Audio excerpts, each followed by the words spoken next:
Sushi jackknife. Sushi jackknife. Sushi jackknife. Sushi jackknife.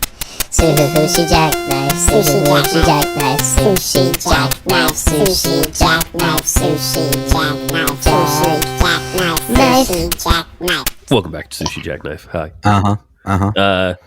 We've been away for a bit, but it's really not our fault. No, it's just life. Yeah, a lot of life happened. Yeah, as it does.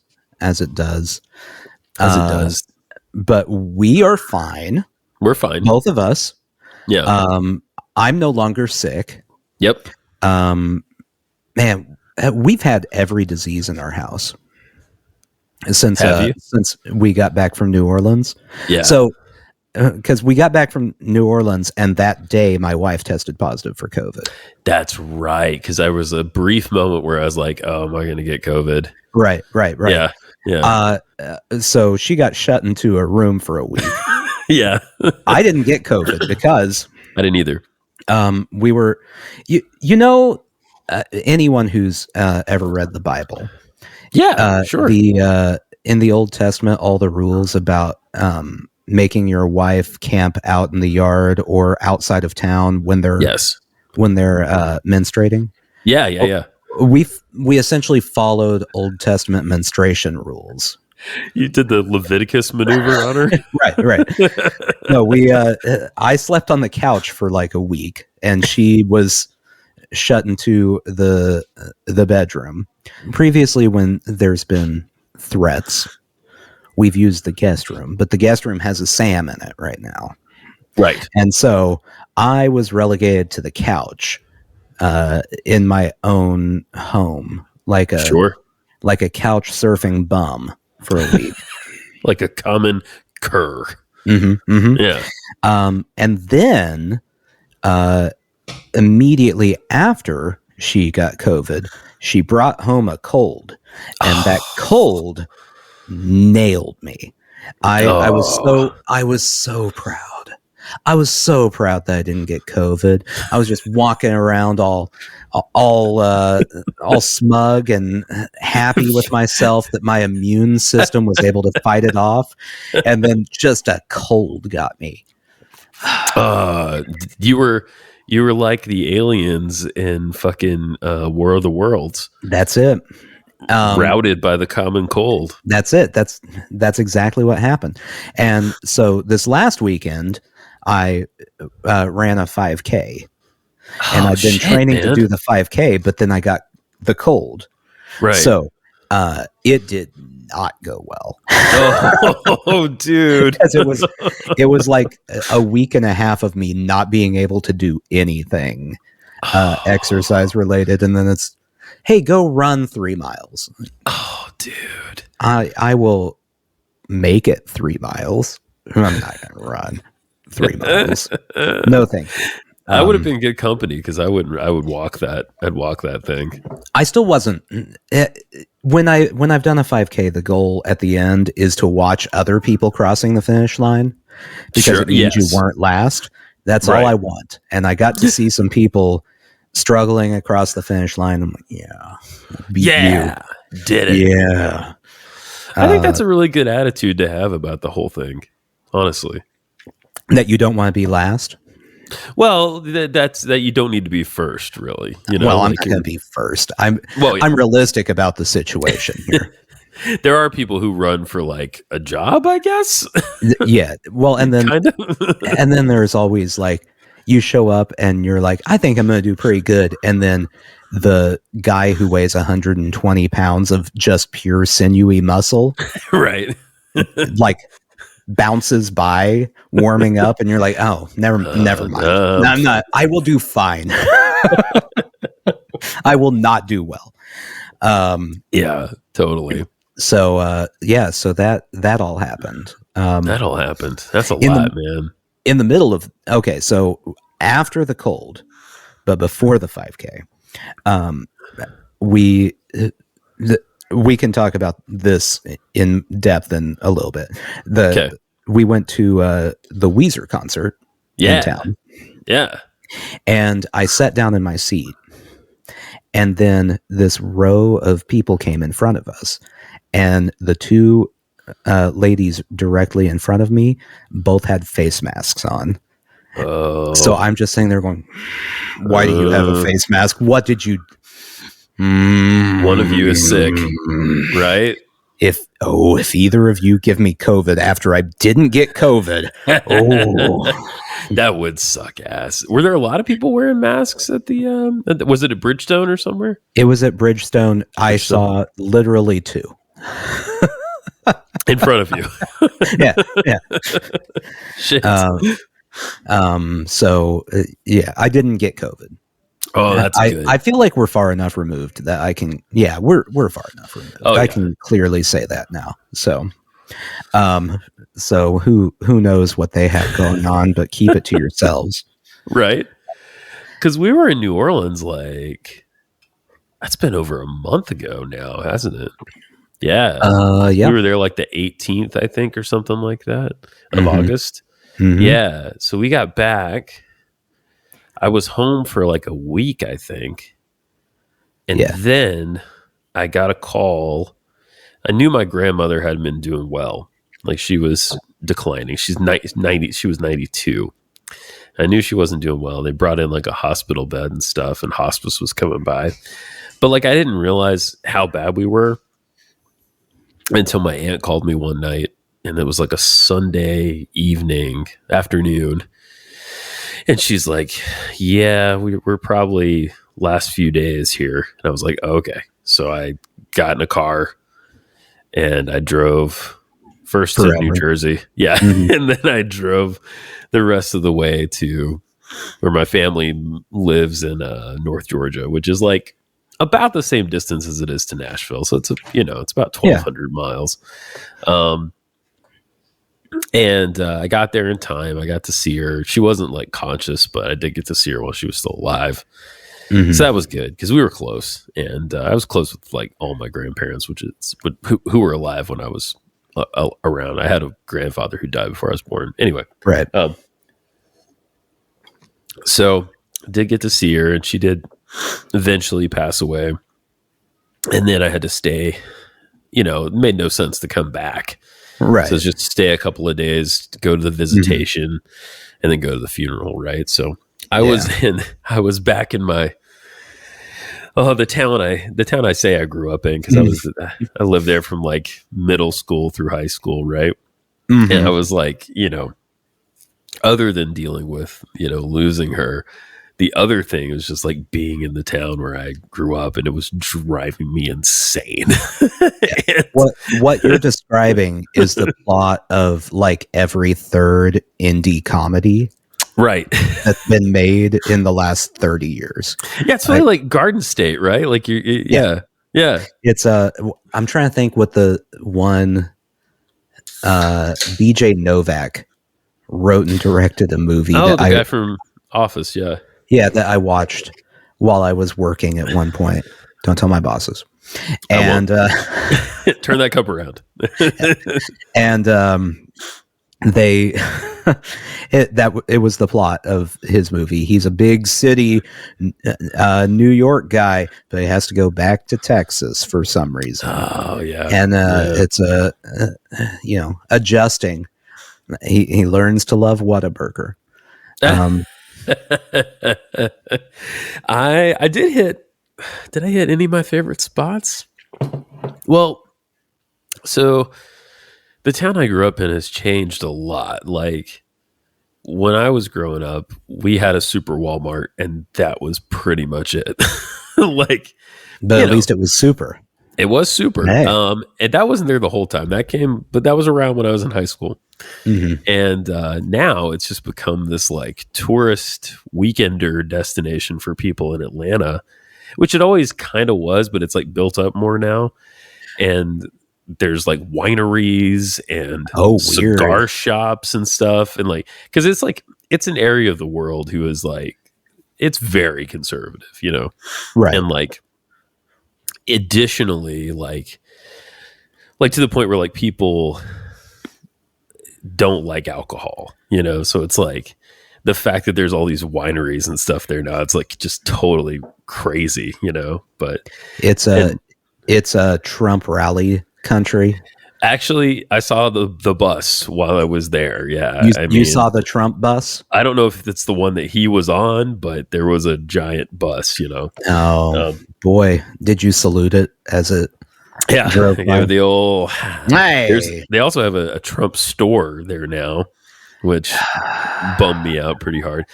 It's crazy. But, it also... There is a rebellious spirit there, too. I did see a guy in one of those camo Harris Walls hats, what I'm talking about. There you go. Yeah. In Walmart, and I was like, yeah, dude. And so they're fiercely independent up there too. But yeah, so that was hard. And we were talking about Starbucks before. Like, I had to do some work while I was there. I brought my computer, and the only place I could find to go was just the Starbucks, because I actually tried to go to a local coffee shop, which is not something we ever had. Right. And they had a sign on the door that was like, no public restrooms, no internet, no like hanging out for hours on end here. We are a get in and get out kind of place or something like that. I was like, what is the vibe? We're a small local coffee shop. So part of me admires this. Right. Because I feel like that's kind of the attitude I would have. Like if my full Larry David came out and I was doing, running a coffee shop, there would be a no, get out, go, yep, go, take your coffee and leave. Get. Right. So part of me admires that. The other part of me goes, what kind of business model is this? I know. Like the one thing everyone wants out of a coffee shop is to go and hang out in said coffee shop. It's a community living room, right? Like, yeah. It was funny. It was like, it's like they had this very specific idea of what they wanted their store to be. And probably also people were coming in there and spending $3 and hanging out for 8 hours, which I'm sure that gets to be annoying. But at the same time, like, it is what it is, It's part of the coffee shop game. Like if you get into coffee shopping, there's going to be a Nathan who shows up at some point and buys one black coffee and then sits there for 2 hours. Right. I did that a couple months ago. I took a day off and went to Fido here in Nashville, which is a very trendy coffee shop.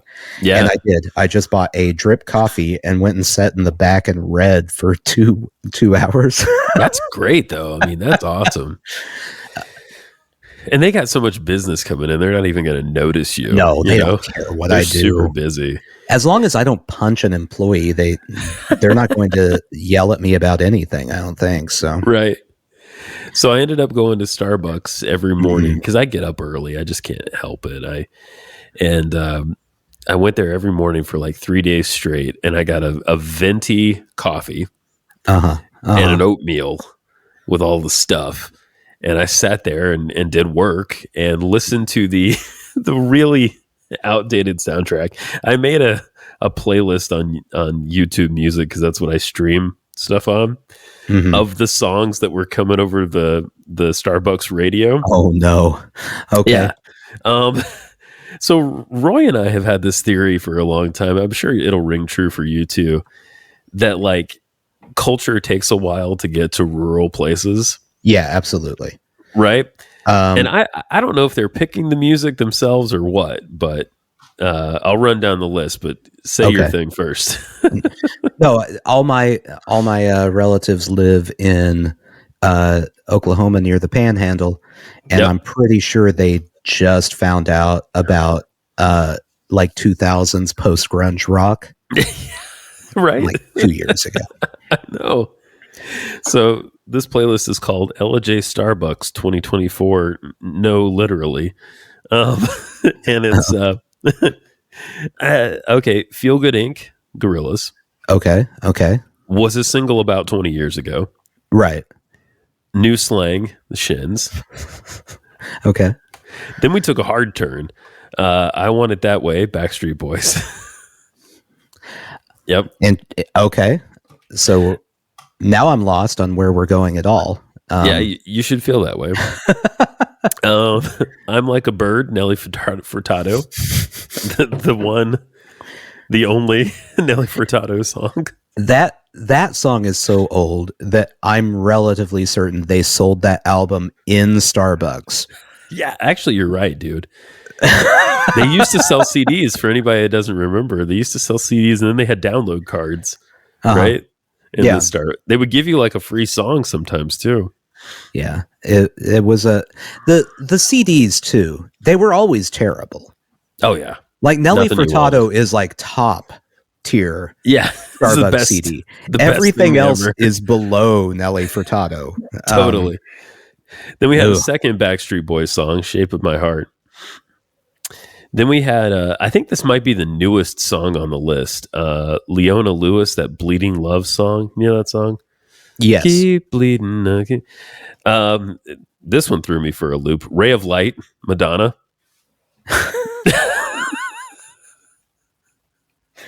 I don't know what's happening there, Right. but they seem to be playing music trying to get people to get out of their coffee shop too. Right. They're on the same page and they've just chosen a different tactic to get it done. You're right.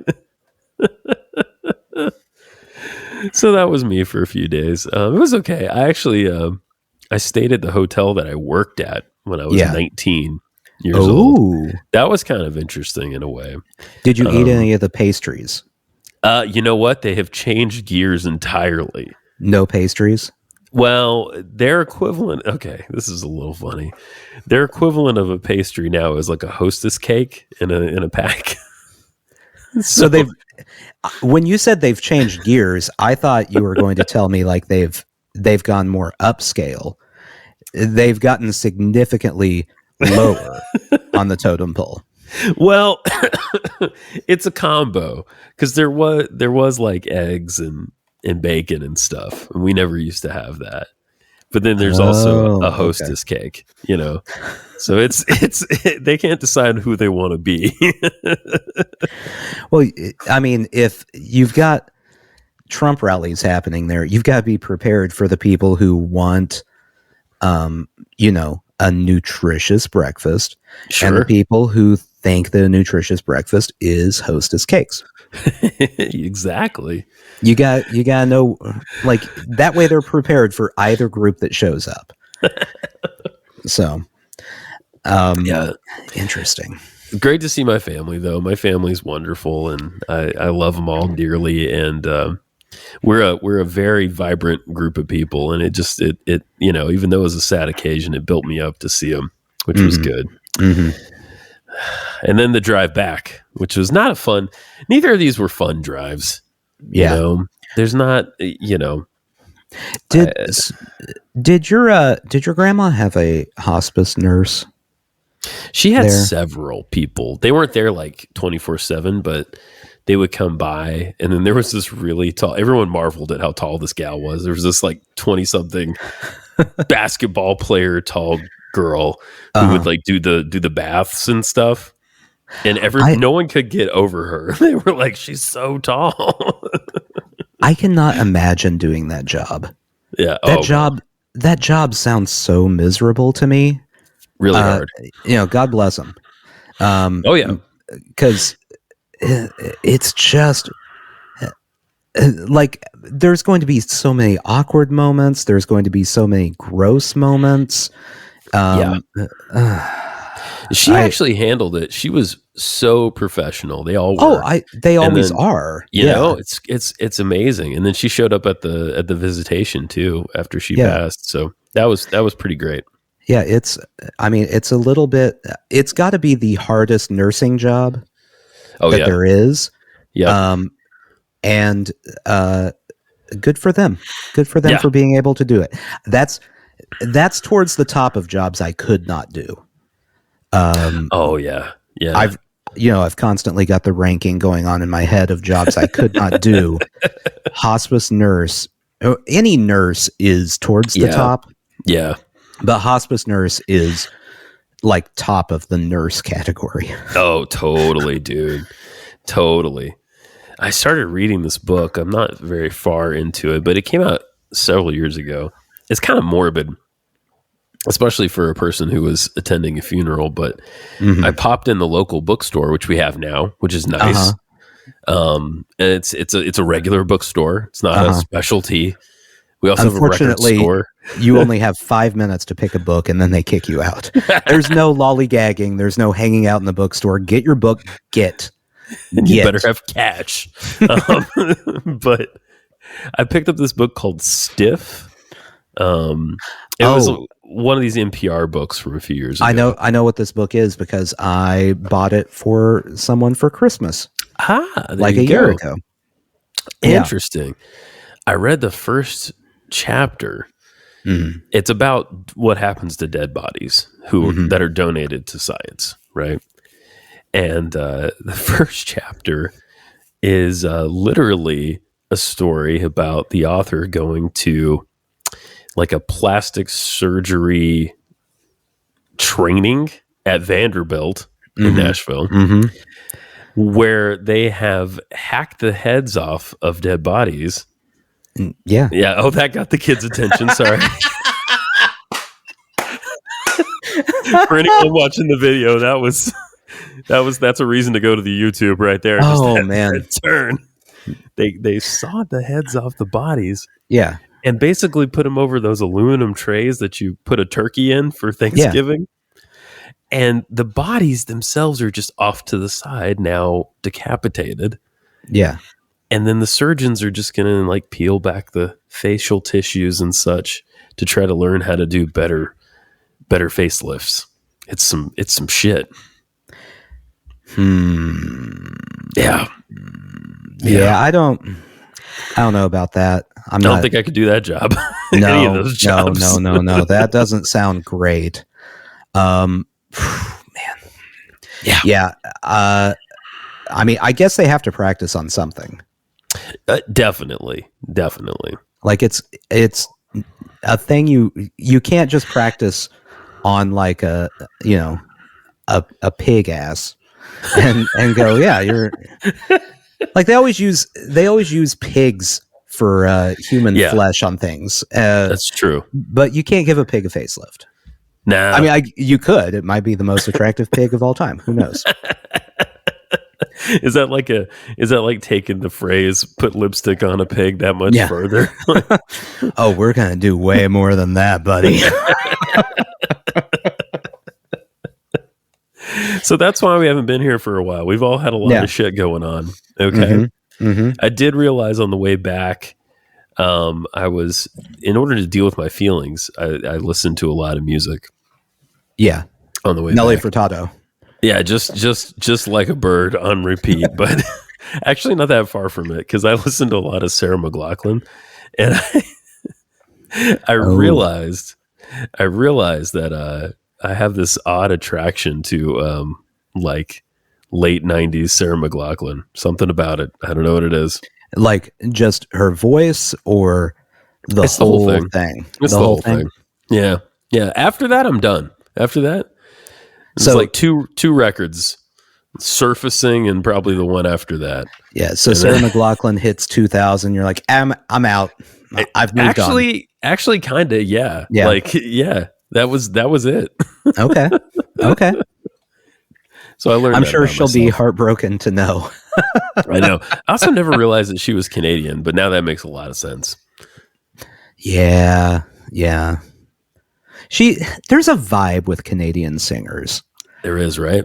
And I don't know what makes it. Maybe it's just because it's so cold up there, or I don't know. They all just have that general vibe. I can't even describe what it is, but if you lined up the Canadian singers, threw in a few Americans, I'd be able to pick out the Americans, I think. I think so too. I don't know what the heritage is, like we obviously have the influence here of African peoples, which changes the thing, right? But like up there, they don't have that so much. They got like a French thing, and then they got like, I don't know, like a Celtic thing, maybe. They've got some things. They got some stuff. I don't know. Who knows what's going on up there? I can find out. I can go yell outside, and Canada will yell back. Well, yeah, but it's going to be in French up there. Oh yeah, and you're right. So you're not going to know what they're saying. I'll meet you at Tim Hortons. Okay. Yeah. All right. Double. That's the Tim Hortons thing. I don't get the Tim Hortons thing. Yeah. You've been to a Tim Hortons at this point? No, right? No, I haven't. I've had their coffee because you can buy it here. Okay. But no. I'm gonna let everyone in on a little secret here. Okay. And people who love Tim Hortons are gonna be upset. Great. Tim Hortons is Dunkin' Donuts. That's it. They're the same place. Oh. You're not tricking me. I know they're owned by different companies, but I think there's a secret man up in an ivory tower somewhere controlling both of them, making them move in sync with each other. I went to Michigan years ago for work, and there were two things that I had to do when I was there, according to the people who live in Michigan. Number one is go to Meijer. Meijer? What's Meijer? Meijer. Is that a grocery store? It's Walmart. Oh, it's Walmart. Okay. It's Walmart. And then the other thing I had to do was go to Tim Hortons. Okay. It's Dunkin' Donuts. They're the same thing. There's nothing special about either place. Michigan is sad. We should get a war going because people here are pretty religious about their Dunkin'. Mm-hmm. Like I've seen multiple bumper stickers that just proclaim that somebody's like a Dunkin' freak. And it's fine. I'm not. I don't have anything against either place. Sure, but they're not that good. Like, there's nothing about either place that's special. The donuts at Dunkin' Donuts are mid-tier, and the coffee is fine. I like the coffee. I take the coffee over the donuts because I mean, you know where you know my love of Krispy Kreme. Yeah. I mean, Krispy Kreme, I'm not going to say Krispy Kreme's the best donut in the world, but Krispy Kreme's pretty good. I think it's better than Dunkin' on the donut front. Well, it depends. It depends what you want out of the donut. So I'm over Krispy Kreme donuts because they're too light. They are very light. I want to chew. I want to chew to my donut, you know? Okay. You want a little resistance. Yeah. I want the donut to fight back. You know? Yeah. Have you been over to, I'm sure you've been to Fox's, right? In Nashville? Have I been Fox's to Donuts? I love absolutely. The number one apple fritter in the world. No one can sway my opinion on this. No, you're correct about that opinion. We actually, we've definitely talked about this before. Now that I think about it. And so when we were in LA, for whatever reason, and I don't understand why, donuts are a huge thing in LA. Sinful. Like everywhere you go, there is a donut stand and a burger stand. Like, it's just constantly. Wow. Yeah, it's very strange. And I had donuts galore while we were there because I have a child. Yeah. Every time you saw a donut stand. The apple fritters, not as good as Fox's. Really? No. That's saying something. They have great coffee too at Fox's. Yeah. I love that place, man. If you're ever in Nashville, go to Fox's Donut Den in Green Hills. There's nothing else you need to do in Green Hills. Just go there and then leave Green Hills. Yeah, it's not like I'm just going to go in real quick and you got to time it out right. Don't go Sunday around anytime between 11:30 and like 2. Yeah. Because there's, for whatever reason, 4,000 churches on that street. That's correct. And all of them are getting out at the same time. Yep. We used to try to go to Trader Joe's around that time down there. And you don't go to that Trader Joe's. No. Because it's impossible to get in or out of. No, it's the 30-minute trip to Trader Joe's was, there were 45 minutes of driving to Trader Joe's before you finally got there. So that is correct. That is, that road is a fucking mess. Yeah, and these are not small churches. They're all really large churches as well. Like almost mega church size, but not quite. They're edging on mega church for sure. They definitely are the churches that have have fancy lights for their worship service. Yes. Oh, there's a light show involved. Yeah, and the band is full of like professional musicians and stuff. Like Christ would have wanted. Obvi. Right. One of my students yesterday we're sitting in class. They're supposed to be working on, I'm teaching audio. They're supposed to be working on a mix. Uh-huh. And he's like, hey, look at this. And I was like, what? And it's a video that's just titled like Jesus Rips. And it's a dude dressed like Jesus on a crucifix skateboard, just skating all through the city. That's amazing. It was pretty great, actually. So you said a guy dressed as Jesus on a crucifix and paused briefly. And in my head, I immediately visualized a video where Jesus is up on the crucifix. Yeah. And then just jumps down and goes, psych, grabs an electric guitar and plays a solo. Dude. That's Jesus ripping right there. Well, that's also Jesus ripping. Yeah. Oh, man. He's ripping. Ripping hard. Yeah, it's pretty great. And apparently yap is something the kids say now. Like if you're just talking incessantly. Yeah. Like we were checking a microphone the other day and different students were going out there and talking into it. And they're like, I'm just going to yap for a minute. And I was like, okay. Yeah, that's what I want you to do. Mm-hmm. Just speak continuously. Actually, that would be great while I'm turning this knob. Yeah. So yap. That's what they do now. They yap. That's something my dad says. Like things from borderline boomers are coming back around. I guess, man. Because if I've ever said it's just like yap yap yap yap yap, like you're just mocking like it's someone. Yeah, it has like an annoying connotation, but for them, it didn't seem to have that same no connotation. The kids these days. Kids. Hey, little local news here. Oh, good. I've been saving this for a minute. Don't get too excited. Oh, I'm excited.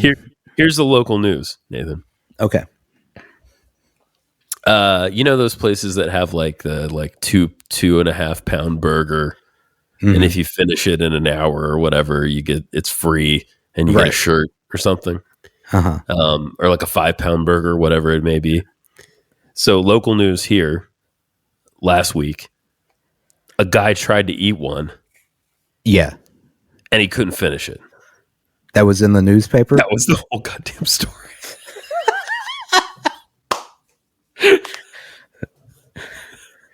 That was the whole story. Like it was several it was more than several paragraphs. It was many paragraphs long. But when you boiled it down, a guy went to a bar, attempted to eat the giant burger. Right. And just couldn't do it. Had to stop.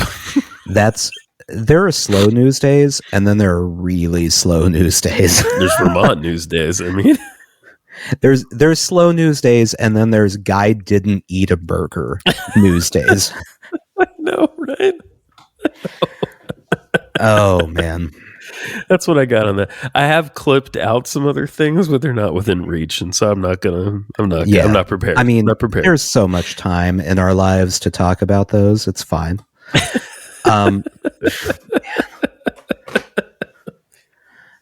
Like how close did he come to eating the burger though? They had a picture. Yeah. Which was very illustrative. He looked like he ate about 2/3 of it. And then he gave up. Was it okay? So he quit. It wasn't like he ran out of time. No. He had plenty of time. He just gave up. Was it unlimited time? I don't think it was unlimited, but he had plenty of time left. Yeah. How much? Okay, what's the biggest burger you could eat? For like, I mean, I don't think you could eat 5 pounds. No, I couldn't eat 5 pounds. No. Could you in an hour do a 3-pound burger? I don't know, dude. Well, see, where they get you is no one ever includes the toppings in that weight. That's true. They're just talking about the weight of the patty. And half the time it's always, and also this additional 3 pounds of tater tots that we threw all around the burger. Exactly. You got to clear it all. Man, that's a lot, man. 3, I don't know. I could maybe do 2. I could maybe do 2. What do you think you could do 2? I think I could do 2. I don't think I could do 2 and fries. No, 2 and fries is hard. No, 1 and fries, easy. I could do that. A 1 pound? Yeah. I would hate my life for the next 3 days afterwards. So that would be, I'm putting this together in a stupid way, but yeah, that would be a 2-pound burger is like eating 4 quarter-pounders. Yeah, but not 4. You wouldn't have 4 individual hamburger buns. 8 quarter-pounders. Well, yeah, sorry. 2. Yeah. I was thinking a pound. Yes. Yeah. Yeah. I don't. 5 is nowhere. I can't blame the guy for quitting. I feel like that's something younger me would have been like, I could do a 5-pound burger, and then would get started and go, oh, I can't do a 5-pound burger. At this point, I know there's no way I can do that much. That's insane. No, you're gonna feel awful too. You're just gonna feel forever. That's one of those where it's either all coming out immediately or it's never coming out again. Right. You're either constipated for the next month and a half of your life, or you're on the toilet for the next month and a half of your life. You got the beef shits, just yeah. Ooh, can you imagine the meat sweats from eating that much? Oh my God. Dude, I got the most meat sweats I've had in recent times was when Roy and I were on that road trip and we stopped in Kansas City and I ate the mixed platter at whatchamacallits. At Gates, At Gates. And it's great, but it was a lot of meat. And I was sitting there kind of like, yeah, I'm trying to think. Does it have weights for how much they give you? I don't remember. It's a very full plate, I can tell you that. And you get ham and you get brisket and you get something else and fries. I'm pulling it up here because no, I'm not talking about the Gates mixed plate 10th studio album by rapper Tech 9. Nice. Kansas City rapper. That's good. That's cool. If you're from Kansas City, you know about Tech 9. Let's see. Tech 9. Well, that's not helpful. It just says ribs, beef, ham, and fries. Come on. It's it's like a quarter of a slab of ribs. Yeah. It's at least a quarter pound of brisket. But I feel like it's more than a quarter pound of brisket. Definitely. I would have to agree, yeah. And then just a pile of ham. Yeah. I don't know. When it's true. The last time we were there, I bought that and then gave the ham to my child who refuses. We haven't talked about this on the podcast, and you know how I feel about barbecue. Mm-hmm. Strongly.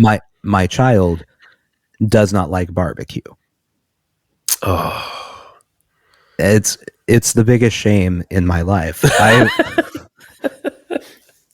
I've raised a child who doesn't like barbecue. I bought the Gates mixed plate knowing I didn't want ham, but ham is the least barbecue meat they have, and Oliver will eat ham.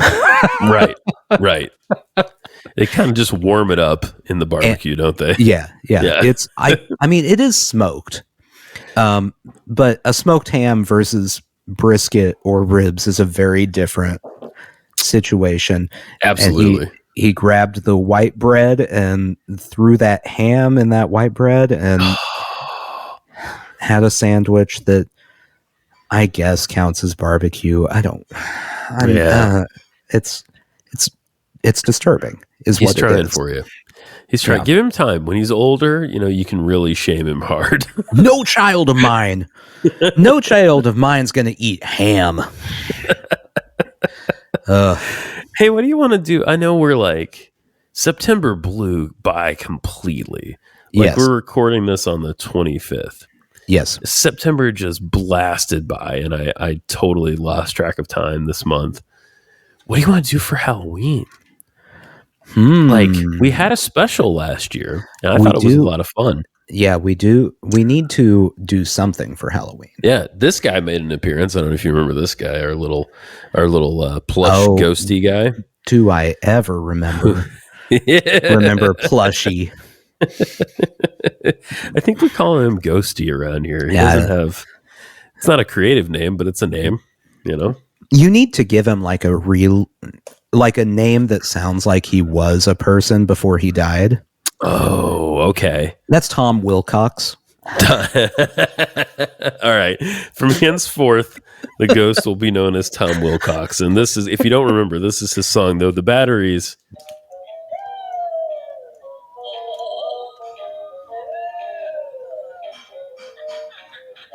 Yeah, he's a little. Yeah. That's what you get for using fucking rechargeable batteries, people. That's it. Save the planet, but disappointing results. Oh, Tom. Oh, yeah, Tom. Tom Wilcox, you old such and such. How do you think he died? Anyway, yeah, what can we do this year? I'm interested. I was at Goodwill today. By the way, it was a brothel fire. That's how Tom Wilcox died? Brothel fire. I like it. He didn't intentionally set it. He was just likes to play with matches. What are you going to do? Yeah, it wasn't on purpose. But he's Tom. Who knew there was that much kerosene in the ladies' dressing room? He's Tom. What did you expect?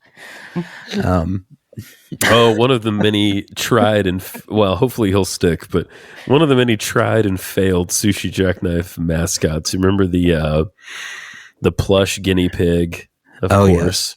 Yeah. Uh-huh. Do you remember Werner from way back? We had a little German guy named Werner. Yeah, who was our mascot for a while. Yeah. Sid the Stabby Fish. We've had so many. Yeah. And Tom is the latest in the long line of mascots we will forget about in 3 episodes. Who started and died in a brothel fire. Right.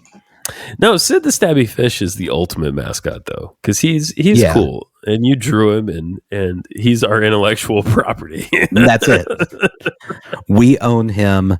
We can do what we want with him. So...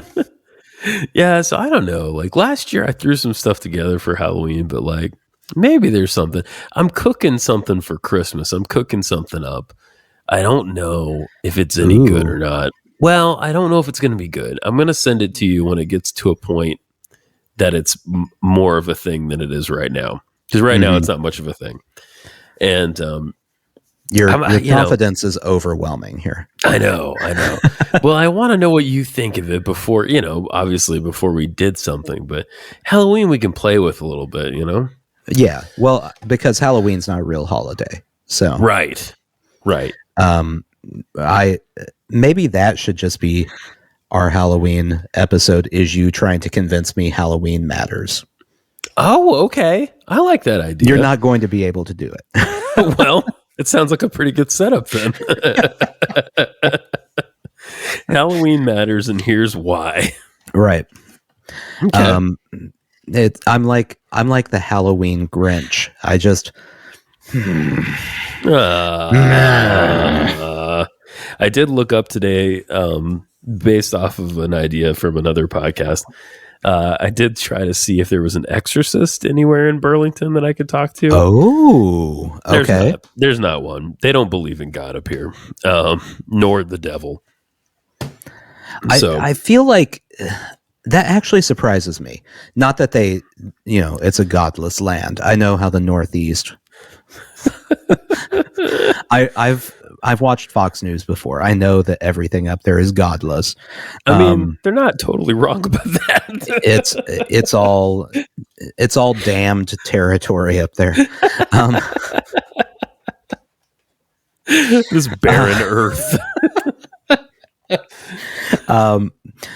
But it does surprise me. It feels like a weird niche thing that there would be in Vermont.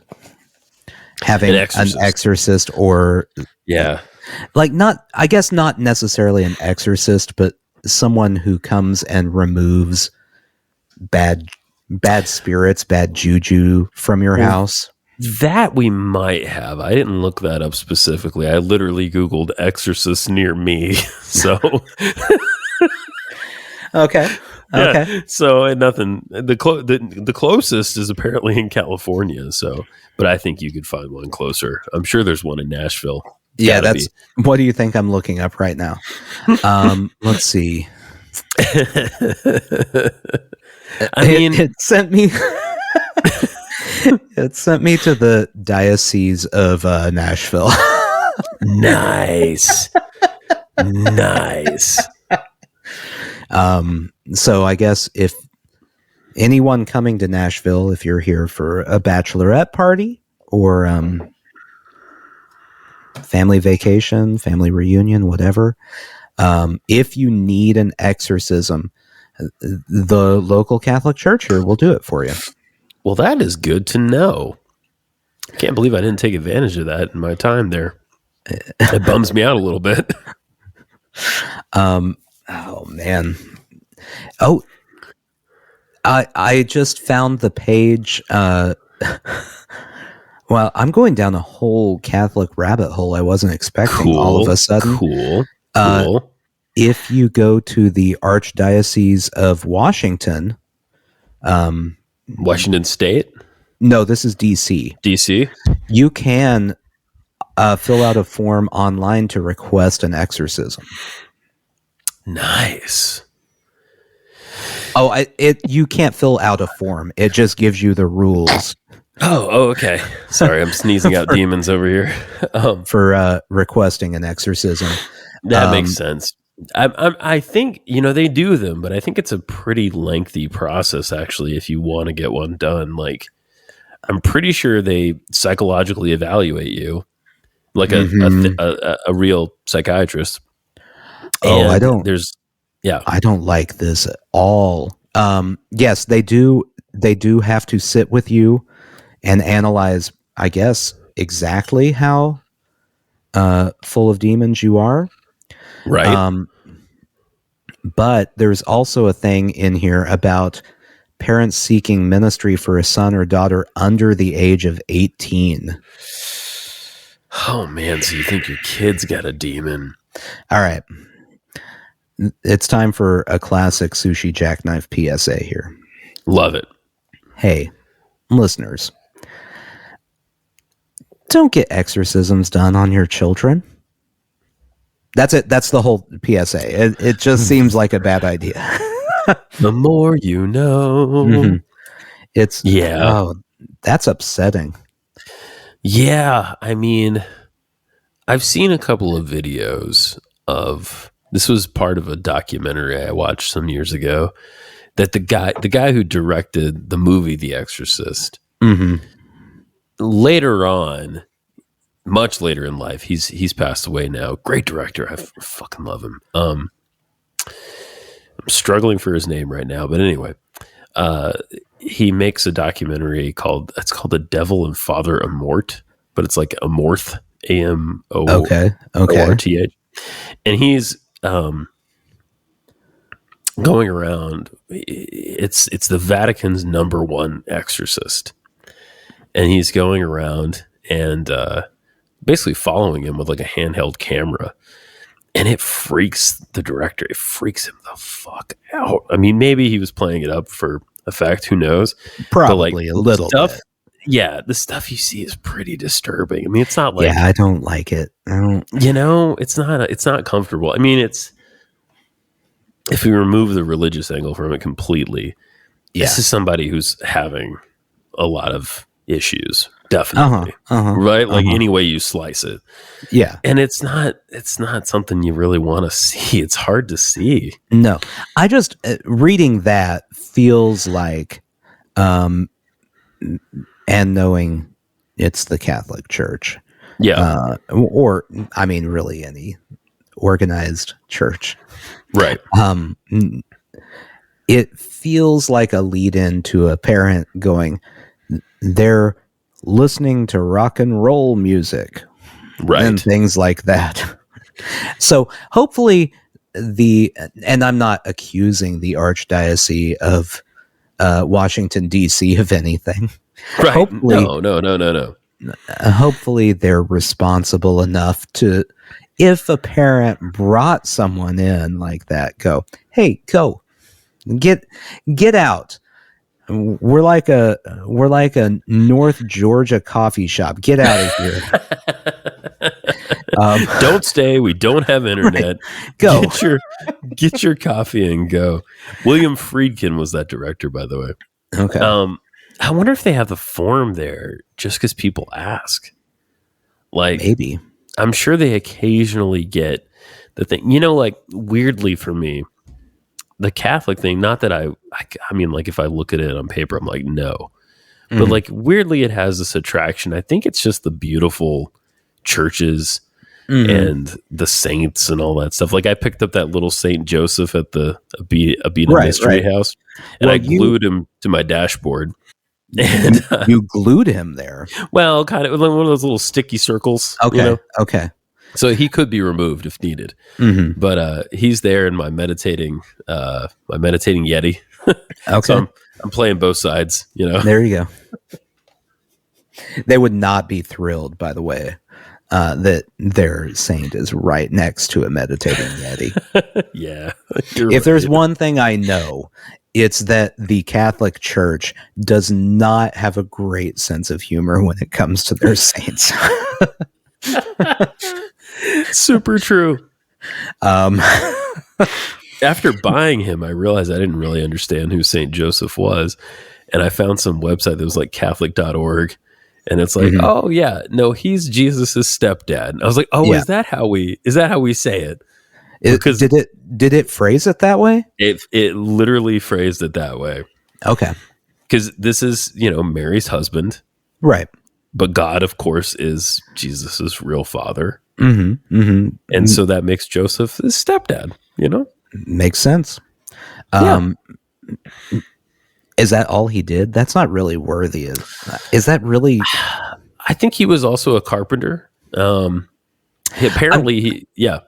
just saying, I know from, years of experience that the Bible goes, Jesus was born... they tried to kill all the babies. They fled. Yeah. Now Jesus is an adult, and everything in between didn't happen. Right. There is that gap. That's a very interesting gap period. Not to upset any Catholics listening, but we don't know if Joseph was a good stepdad. Yeah, I guess that's true. He's apparently the patron saint of fathers, among other things. The patron saint of the dying, I believe, was one of them as well. I'm not sure why. I can't remember why, but yeah. I mean, all we know, according to the Bible, is that Joseph was a thing, and he never had sex with Mary. And that's what we know about. That's true. That's true. Yeah, so, that's pretty much the start and the end of it. Yeah. It may have, there's a chance that it was a full, cats in the cradle type of situation where Jesus was like, hey, does he call him dad? Surely he calls him dad, right? Mr. Hey, Dad, Nazareth. would you like to go out and have a catch?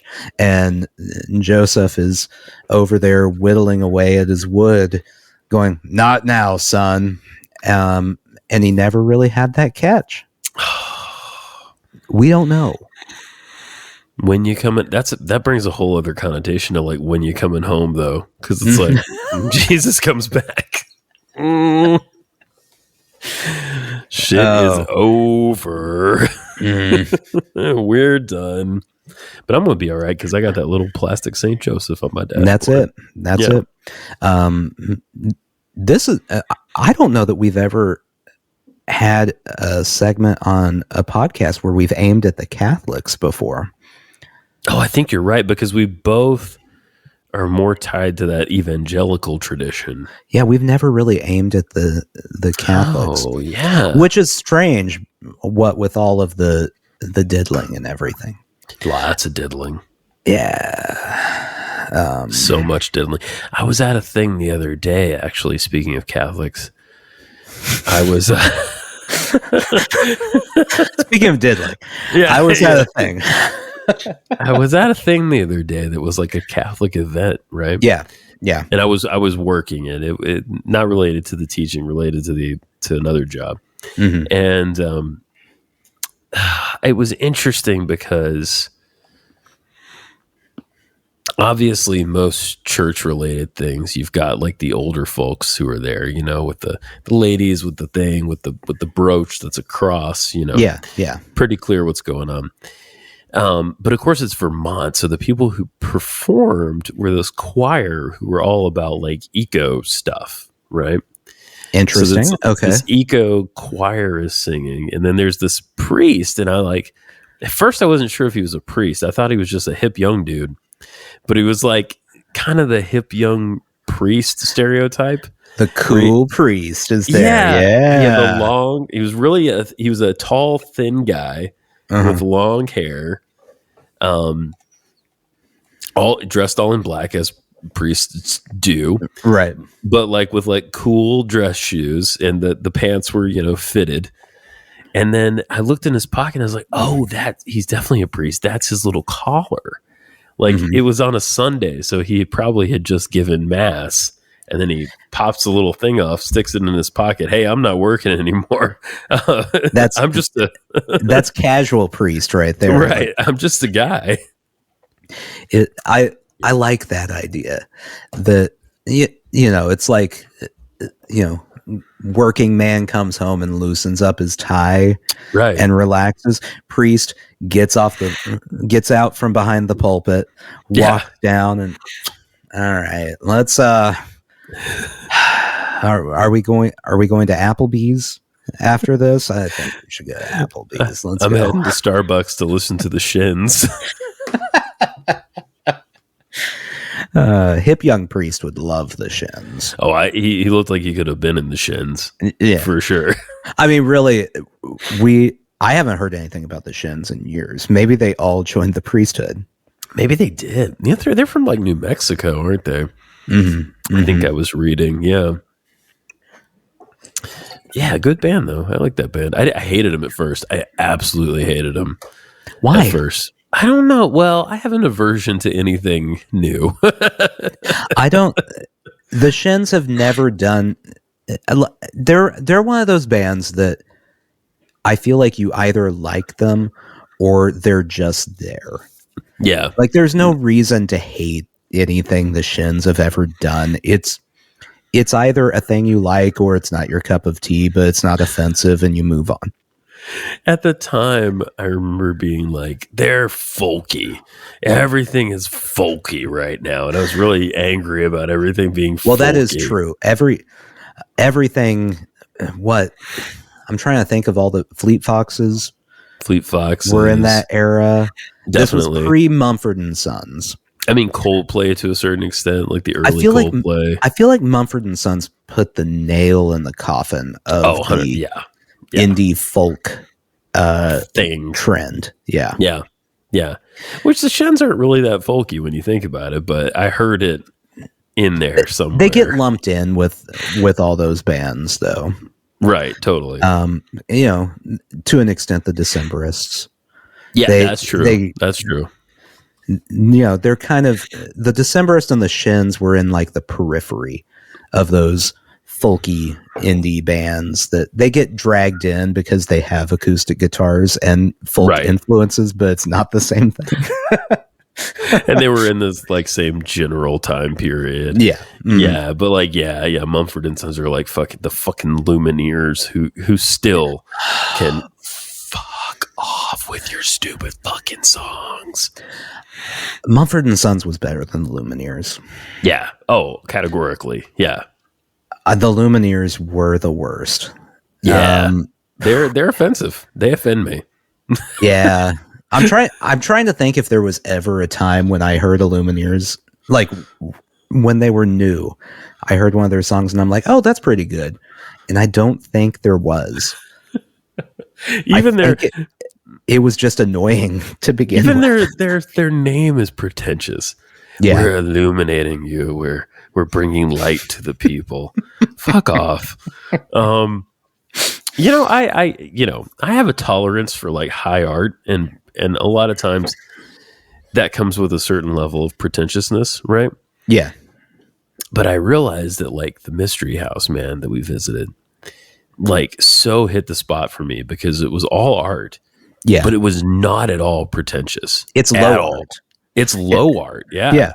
It's folk art. It's like, and it was so, I mean, folk art can be pretentious too, I suppose, but like that place was so unpretentious, but it was all about art at the same time. And it really just totally hit mm-hmm. It played all the Justin notes. Definitely. Yeah. For me. And I've been thinking about it a lot. Yeah. Well, all you need to replicate it. Yeah. Is a house with a backyard that your family doesn't want to use. And all the junk. All the junk. Well, you know me. I'm already working on that part. Yeah, but you are like your level of junk is not to the level of that. No, we're not there yet. No, it's going to take a while. Yeah, I got to get working. Got to get working on it. The best way to describe, if you take out the art aspect, what that museum was to someone who doesn't get it, is an organized hoarder.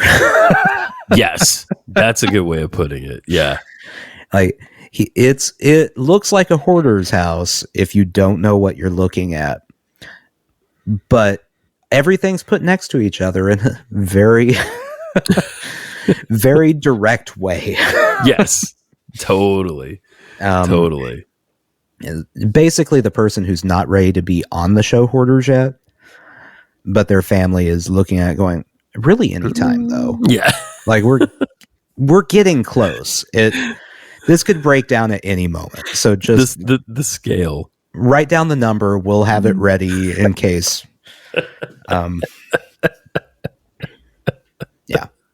The scale could tip at any time. It's so true. It's I don't know. I've always said hoarders and American pickers. Yes. Are basically just like there's like a razor thin line between the two of them.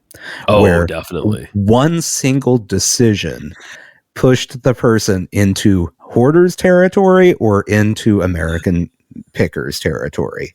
Yes. I see that so big. Yeah. There's just like one traumatic event. All of a sudden we're keeping cat litter boxes, just dozens of them. No traumatic event, motorcycle parts. Right. Yes. Yes. There is. Yeah. There's it's a river, and at some point that rock in the center that divides the river. Yeah, totally. I think I've been both at this point. I've definitely come close to being a hoarder at times, and then now I'm at a place, and this feels good. Like I still like collecting things, but I'm also able to sell off things or get rid of things. Yeah. That's a nice feeling. To not need to keep everything, because it gets to be stressful, you know? Right. There's a reason why people want to live a minimalist life, which feels also like it would be stressful at some point, because then you'd be like, man, I need a thing. Yeah. Where did my things go? I don't have a thing. We talk about this a lot, because like in my marriage, I'm the maximalist, if you will. And then Jen's really a minimalist, and it's like, well, we're just gonna figure out how to make both of those things work. Yeah. You know what I mean? It's like together you guys make a moderatalist. There you go. Now, someone needs to go out and start that podcast, the Moderatalists. Yeah. Be careful. It sounds like diddling in there in the middle, but It's not a Catholic podcast, guys. Sushi jackknife, buddy. Sushi jackknife. Yeah, that's a good place to stop.